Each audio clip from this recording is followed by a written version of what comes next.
Police have released a CCTV image of a man they'd like to speak with in connection to a crime against good taste. More on this on The Daniel Natal Show.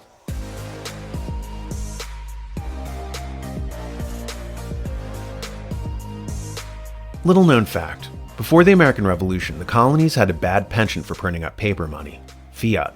Because of this, the money devalued. International financiers who had purchased the bonds in the nascent states to help the American Revolution wanted their money back after the bonds came to maturity. The new states offered them back fiat currency. The investors were mortified. They didn't want to be paid in worthless fiat. They felt, and rightly so, that they were being cheated. Essentially, an investor might loan the revolutionaries $1,000 in gold, and when paid back the principal, he was given $1,000 in fiat currency, which might have the purchasing power of about $80 in gold. These financiers lobbied to change the bad colonial habit of paper money, so it was these investors and moneymen who insisted that we ditch the Articles of Confederation and craft the Constitution to base our currency on gold, not fiat.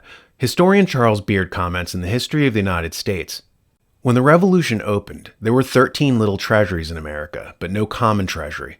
And from first to last, the Congress was in the position of a beggar rather than a sovereign. Having no authority to lay and collect taxes directly and knowing the hatred of the provincials for taxation, it resorted mainly to loans and paper money to finance the war. Do you think, boldly inquired one of the delegates, that I will consent to load my constituents with taxes when we can send to the printer and get a wagon load of money, one quire of which will pay for the whole?" Beard adds, as paper money flowed from the press, it rapidly declined in purchasing power until in 1779, a dollar was worth only 2 or 3 cents in gold or silver. Attempts were made by Congress and the states to compel people to accept the notes at face value, but these were like attempts to make water flow uphill. Note that fact. Because of the fiat printing in 1779, a dollar was only worth around 2 to 3 cents. Because of that, the whole financial system had to be reformed and a new monetary system enacted. This, by the way, was one of the reasons why we ditched the Articles of Confederation and switched to the Constitution. The Constitution, unlike the Articles, called for a gold-backed currency. History is essentially repeating itself now. Fiat favors the debtor, and gold favors the creditor. When America was the creditor, it wanted a gold-backed currency. As we slid into debt, politicians yearned for fiat currency to cheat on our obligations. So a reversal has taken place. In 1776, at the beginning of our country, the farmers, who were in debt, wanted fiat currency to pay off their debts easier. The creditors, however, the bankers, wanted gold. So the poor wanted fiat and the powerful wanted gold. Now that the powerful are in debt, however, they want fiat and the common man wants gold. Long story short, as America started to create costly social programs and expand its debt, it switched to fiat currency, like we had when the British colonies were in effect or in the early part of the Republic. As a result, the dollar is now worth only about 2 cents. Exactly what happened in 1779 before we reformed everything with the new currency. Is that happening now? It might be. One article suggests this, namely, behind closed doors, the US is quietly backing a replacement global currency. This change is important because when the US dollar and other currencies face a reset, it becomes a game between those who knew and those who didn't. Many will lose a lot financially when the game of printing money out of thin air eventually comes to a logical conclusion. For the crypto haters, the replacement global currency is not a cryptocurrency. The replacement global currency is an old favorite. It's called SDR, Special Drawing Rights. What is an SDR? It's basically a basket of currencies made up of the US dollar, the Chinese yuan, the euro, the Japanese yen, and the British pound. These 5 currencies are kind of lumped together to create a sort of ETF. The Fed is already prepping to ditch the dollar as the world's reserve currency and to go over to the SDR. One thing about the SDR that may look familiar is the fact that it resembles the debt securitization model that led to the subprime mortgage crash in 2008. In debt securitization, you hide toxic assets by chopping them up and interspersing them into more solid assets, and then rebundling them to make the security look palatable. Watch this video here. Here's how it works. A family wants a house, so they save for a down payment and contact a mortgage broker. The mortgage broker connects the family to a lender who gives them a mortgage. The broker makes a nice commission. The family buys a house and becomes homeowners. This is great for them because housing prices have been rising practically forever. Everything works out nicely. One day, the lender gets a call from an investment banker who wants to buy the mortgage. The lender sells it to him for a very nice fee. The investment banker then borrows millions of dollars and buys thousands more mortgages and puts them into a nice little box. This means that every month he gets the payments from the homeowners of all the mortgages in the box. Then he sicks his banker wizards on it to work their financial magic, which is basically cutting it into 3 slices: safe, okay, and risky. They pack the slices back up in the box and call it a collateralized debt obligation, or CDO.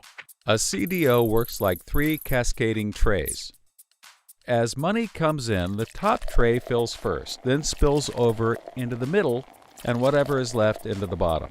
The money comes from homeowners paying off their mortgages.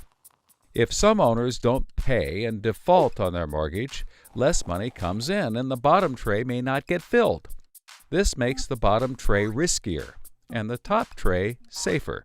To compensate for the higher risk, the bottom tray receives a higher rate of return, while the top receives a lower, but still nice return. To make the top even safer, banks will insure it for a small fee called a credit default swap. The banks do all of this work so that credit rating agencies will stamp the top slice as a safe, AAA rated investment, the highest, safest rating there is. So basically, what corrupt investment banks started doing was dicing up tranches and mixing and matching, slipping risky assets into much safer ones to scam investors. The movie The Big Short covered this financial charlatanism.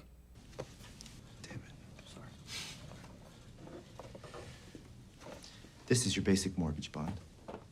All right? The originals were simple.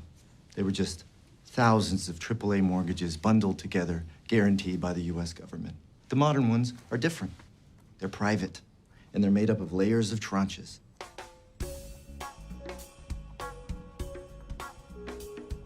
The highest level AAA is getting paid first. The lowest rated B is getting paid last, taking on defaults first. Now, obviously, if you're buying Bs, you can make more money, but they're a little risky. Somewhere along the line, these Bs and double Bs went from a little risky to dog shit. Where's the trash? Behind you. I'm talking rock bottom FICO scores. No income verification. Adjustable rates, dog shit. The default rates are already up from 1% to 4%, fellas. And if they rise to 8%, and they will, a lot of these triple Bs are going to 0 too. And that, you're too close, is an opportunity. So let's return to what an SDR is. It's being proposed as a new global reserve currency, and it's made up of 5 different regional currencies. We might call these regional currencies tranches. As one nation's money crumbles, you can hide the collapse by slipping it within other safer currencies. Sounds a lot like the subprime mortgage scam that caused the 2008 financial crash, doesn't it? Except instead of mortgage-backed bonds, they're planning on doing it on a vastly larger scale with another debt-based instrument, namely money. So the SDR is a sort of super fiat currency based on the subprime mortgage model. It's the new global reserve currency as a junk bond. Just a little thing to give you pause about the competence of our central bankers and their seeming inability to learn from the past. One other question though. In the early period of America under the Articles of Confederation, when the unit of currency, the Continental, collapsed down to about 2 cents of value, the Articles of Confederation were scrapped and a new constitution, a new government, was brought in. Don't you find it interesting that just now, at just this point, there are people instigating for a so-called convention of states and what threatens to be a whole new constitution if they get their way? To get a better glimpse of the future, cast a glance backward toward the past. See how the economics then drove the political change, and then you'll get an idea of what international finance has in store for America in the 21st century.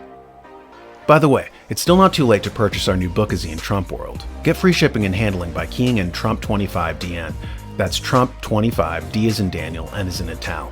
Purchase some as stocking stuffers today.